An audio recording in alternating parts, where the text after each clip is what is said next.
A gente tem também os modos de fertilização, né, e o cuidado parental. Aí a gente tem a ovuliparidade, que trata da fecundação e desenvolvimento externos, né, que é o mais comum, como eu tinha falado antes, né, os indivíduos se encontram, liberam ali ovócitos, as fêmeas os ovócitos, os machos o espermatozoide na água e essa fecundação ela ocorre, né, externamente. Presente na maioria dos siluriformes, perciformes, caraciformes, que são os grandes grupos de peixe neotropicais, como vocês já viram, né? Aí a gente tem as espécies sem cuidado parental, que envolvem muitas dessas, né, com esse tipo de reprodução. E a gente tem as espécies com cuidado parental.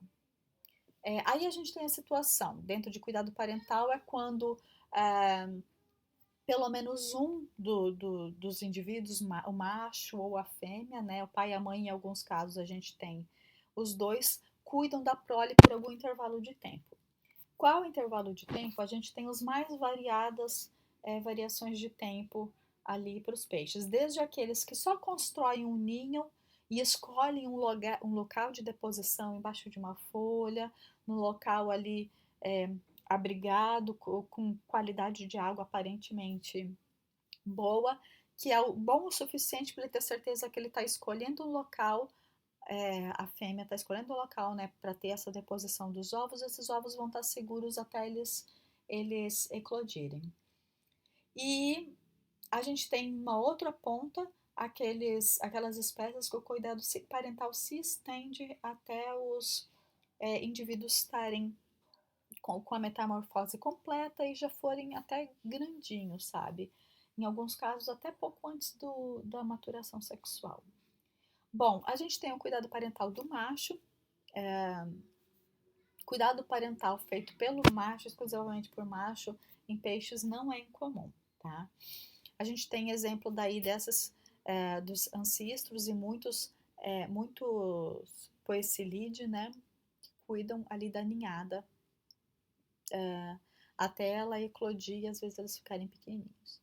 Aí a gente tem o cuidado parental que é realizado pela fêmea, um exemplo o apistograma, né?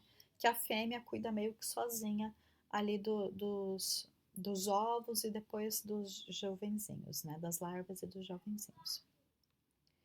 E a gente tem o cuidado biparental. Esse cuidado biparental ele é majoritariamente comum em ciclídeo, em carás, tá? Aqui a gente tem três exemplos. O Symphysodon discus, que é o acará disco, que é uma espécie bastante famosa.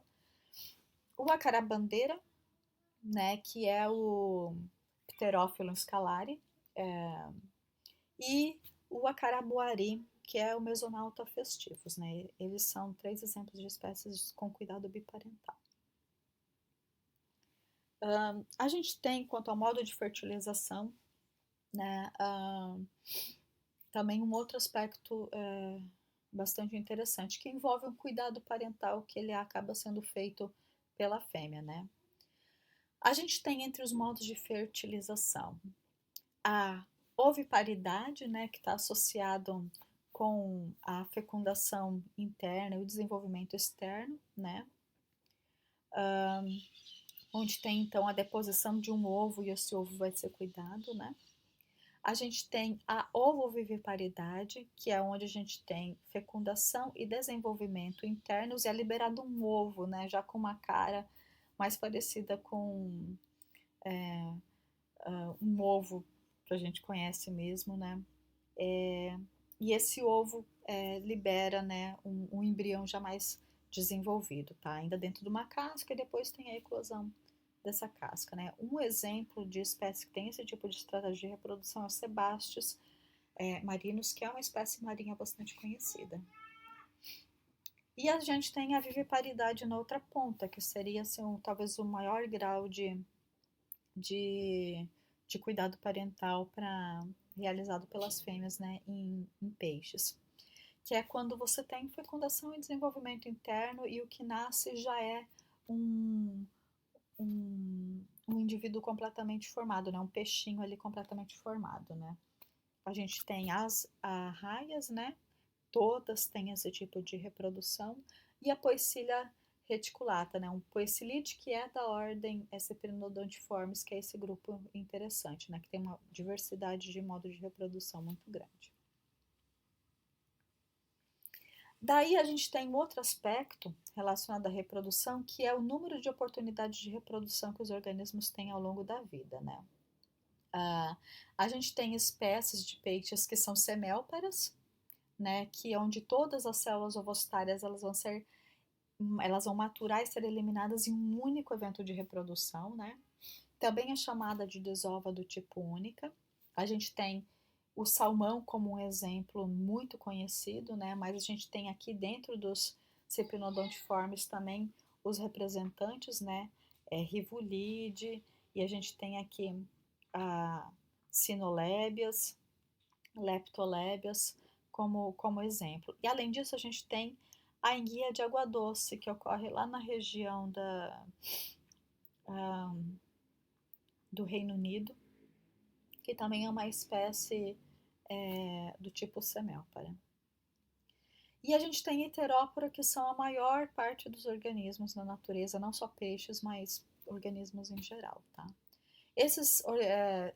Esse método de reprodução heterópara, né, representa o indivíduo poder ter muitos eventos de reprodução ao longo da vida dele, né? Dentro desse evento de reprodução para peixes, a gente tem umas variações ainda, né? Então, uma espécie, ela pode ser heterópara e ser classificada como de desova sincrônica de dois grupos, que significa também, em outros termos, desova total, que significa que essas espécies, elas têm, geralmente, dois lotes de ovócito, né? Um que é o estoque reserva e o outro que é o que está maturando, né?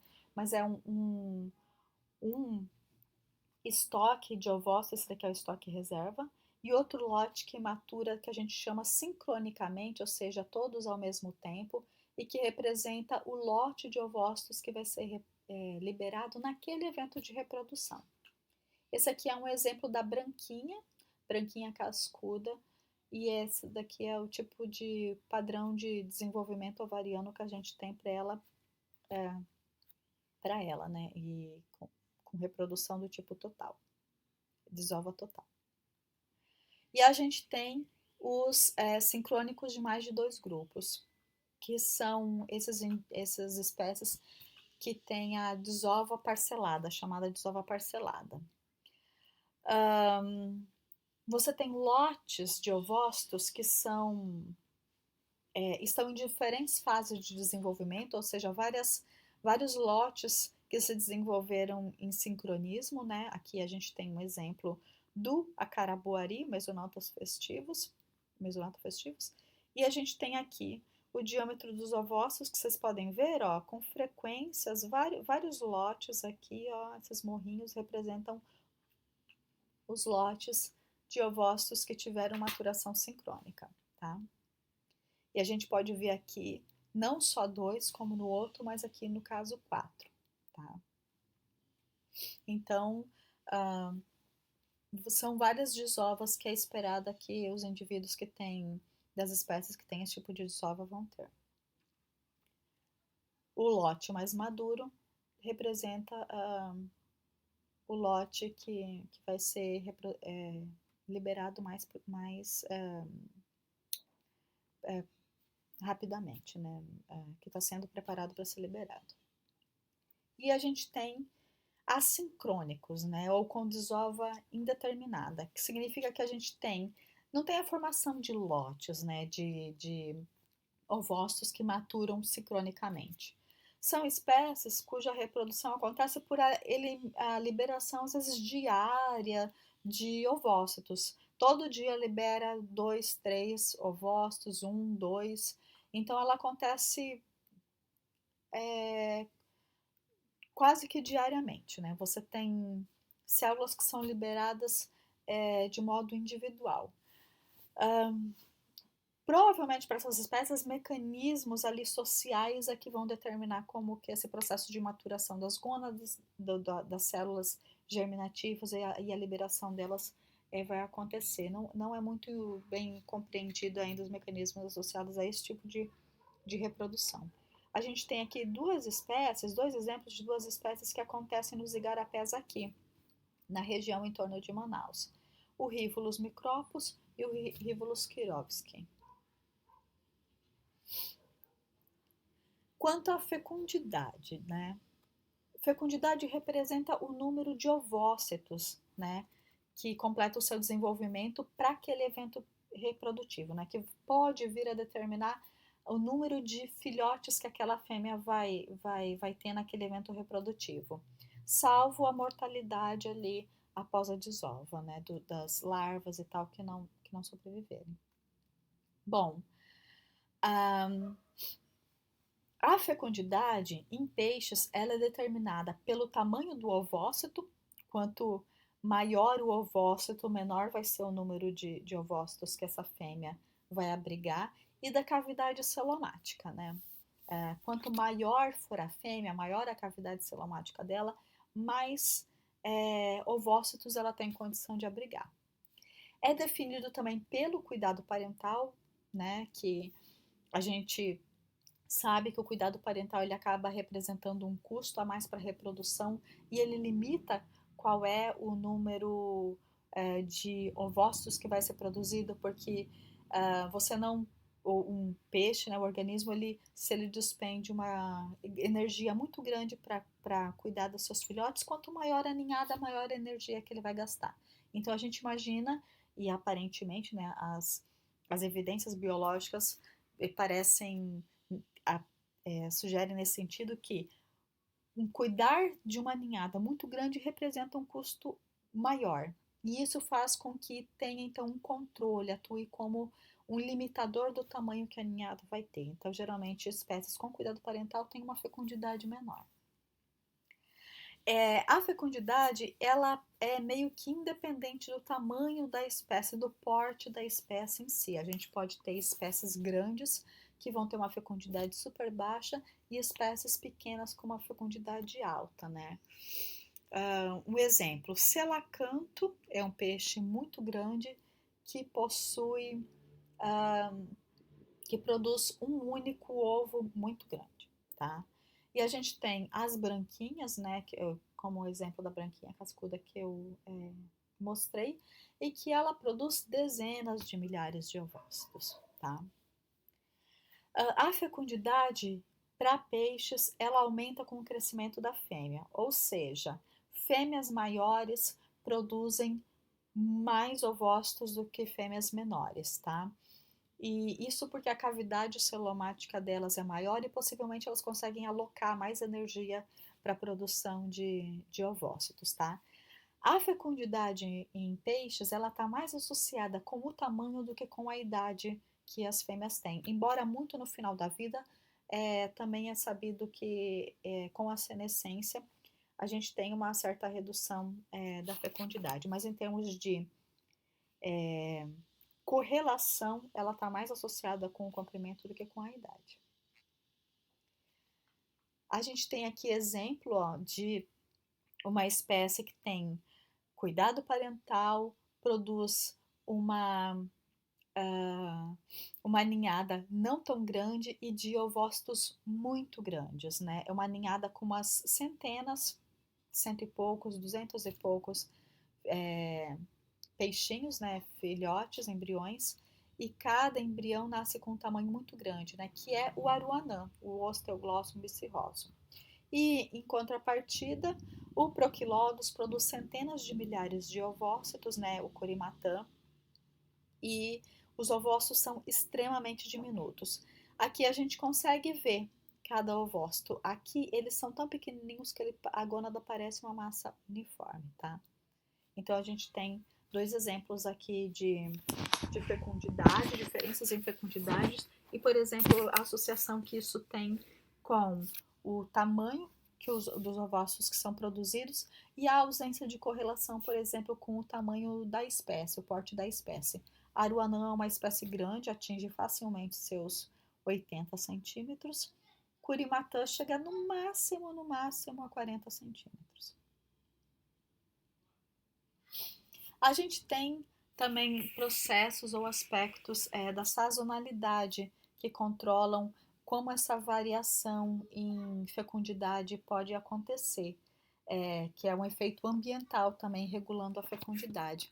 Um exemplo é desse estudo feito com ah, esses poecilídeos, desculpa, na América Central, a gente tem um estudo com poecília e com alfaro, né? Aqui estão os peixinhos. E a gente tem aqui o número de embriões produzidos, né, com o tamanho das fêmeas. Essas bolinhas que estão preenchidas, que são pretinhas, elas representam o investimento, né? Quantos embriões são encontrados por fêmea no período chuvoso, e essa relação com os círculos não preenchidos representa o número de embriões que é encontrado por fêmea durante o período de seca, a fase não chuvosa. E nesse estudo, o Miller mostra que durante a estação chuvosa, as fêmeas elas tendem, talvez por ter mais disponibilidade de alimento, porque elas terem daí mais energia, elas conseguem fazer um investimento em fecundidade mais expressivo do que durante o período de seca, talvez pela restrição de alimento ali disponível. Então, mas a gente tem uma relação, seja na estação chuvosa, na estação seca, uma relação de aumento com o tamanho das fêmeas. No entanto, essa relação ela se torna mais forte na cheia e menos pronunciada ali na seca. Bom, daí a gente entra no aspecto da sazonalidade reprodutiva. Para as espécies que têm múltiplas reproduções ao longo da vida, muitas delas têm o seu evento reprodutivo sincronizado em uma estação reprodutiva, né? No hemisfério, nas regiões temperadas, né, do hemisfério norte e do hemisfério sul também, nessa região, o fotoperíodo ele parece ser o principal gatilho ali que desencadeia a sazonalidade reprodutiva, né? Aqui a gente tem esse esquema, né, que mostra a variação que a gente tem, né, em condições inverno, primavera, verão e outono, né, com mudança de fotoperíodo e o período de reprodução. A maior parte das espécies de peixes nessas regiões, elas se reproduzem nesse período aqui, que é o período mais quente, que provavelmente tem as maiores condições também de disponibilidade de alimento para a prole que está acabando de nascer, né? E aqui a gente tem um gráfico que mostra o desenvolvimento gonadal, né? Em função da temperatura da água. Então você tem uma condição de temperatura da água que parece ser a ótima, né? Não é nem muito quente nem muito frio, que está associado aqui com essa condição de fotoperíodo também, e que daí representa o período mais favorável para a reprodução no hemisfério não, na região temperada. Já aqui na região tropical, a gente tem encontrado uma correlação muito maior do período reprodutivo com a variação de nível da água. Aqui a gente tem os meses e essa linha aqui representa a variação de nível da água. A maior parte aqui da reprodução, ela se dá aqui nesse período de enchente. A maturação gonadal, ela se inicia aqui durante a seca, né? E a desova se dá aqui no início da enchente, né?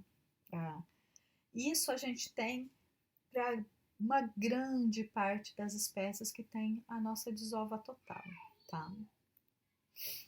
Bom, a gente tem as espécies com desova parcelada, e o estudo que a gente tem com o acaraboari, o Mesonauta festivus, mostra que, embora a gente tenha essa linha tracejada, mostra o nível da água, e as barras a quantidade de fêmeas maduras que a gente encontra, né? A frequência, na verdade, de fêmeas maduras em relação a quantas a gente captura.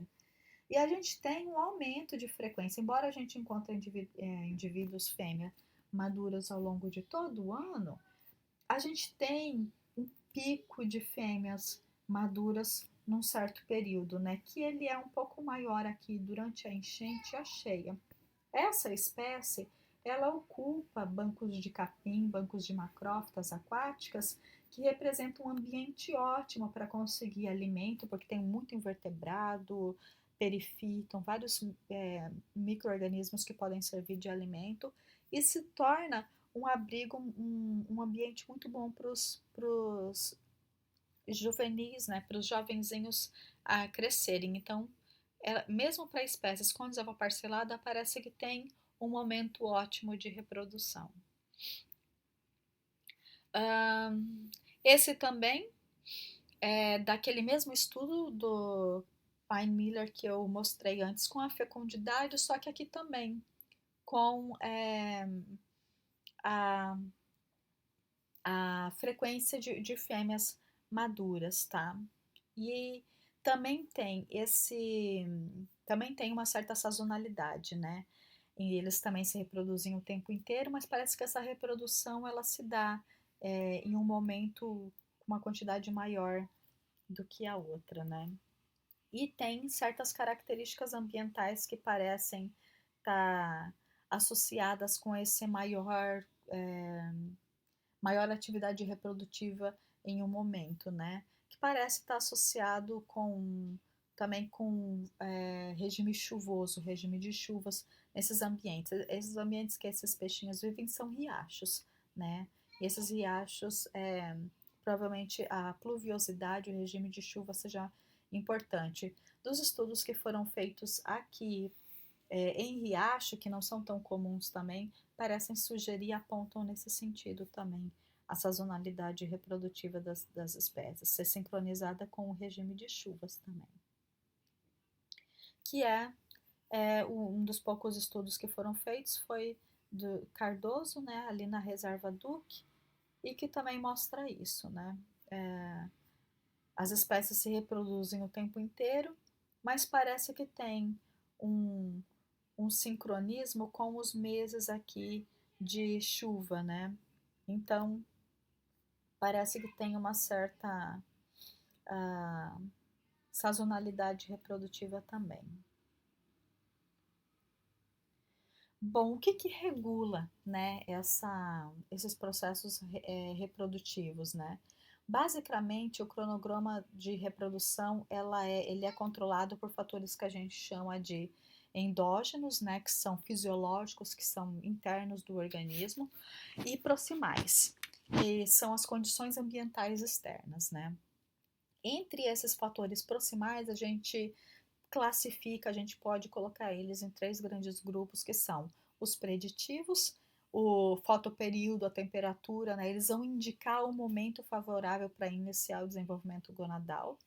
Os sincronizadores, um exemplo a nível da água, disponibilidade de alimento, condutividade da água, né?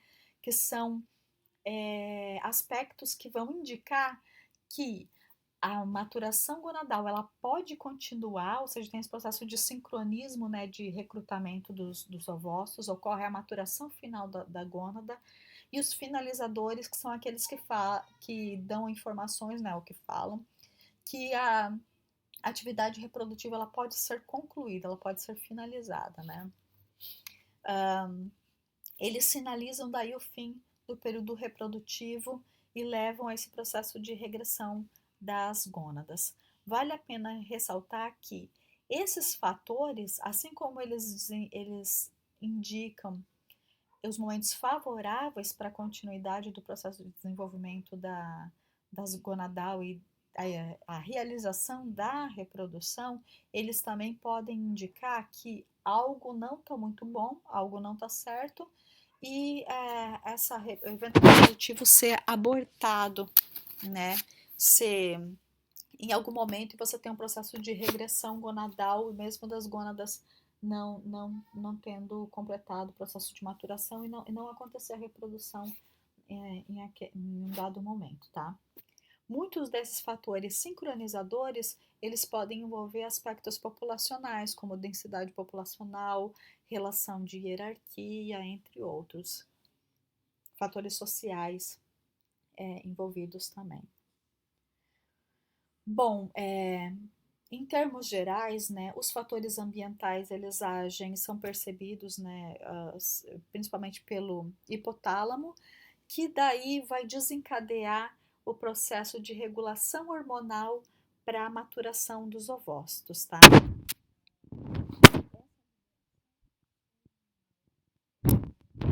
Liberar uma resposta das gônadas que, em contrapartida, liberam o estradiol, que é um outro hormônio que age no fígado, e o fígado responde isso com a vitelogenina, que representa um mecanismo de vitologênese, ou seja, de preenchimento com vitelo ali desses ovócitos, né?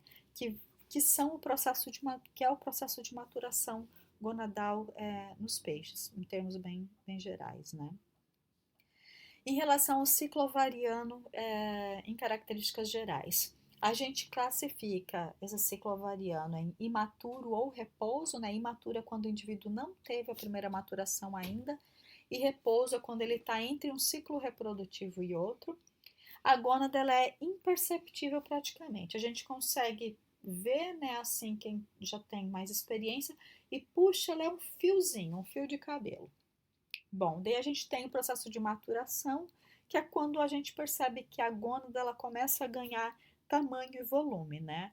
Esse é um processo contínuo que leva meses. A gente acaba muitas vezes enxergando, quando a gente faz biologia todos os meses, acompanhando as espécies, o período, a categoria gônada em maturação é a que prevalece ao longo de todo o tempo, né? Aí a gente tem a gônada madura, aqui são todos os exemplos de fêmeas, tá? Gônada madura, que é quando os ovócitos sofreram um processo de vetelogênese, e a gônada esvaziada. A gente vê uma gônada com tamanho, mas sem volume, porque os ovócitos já foram todos liberados.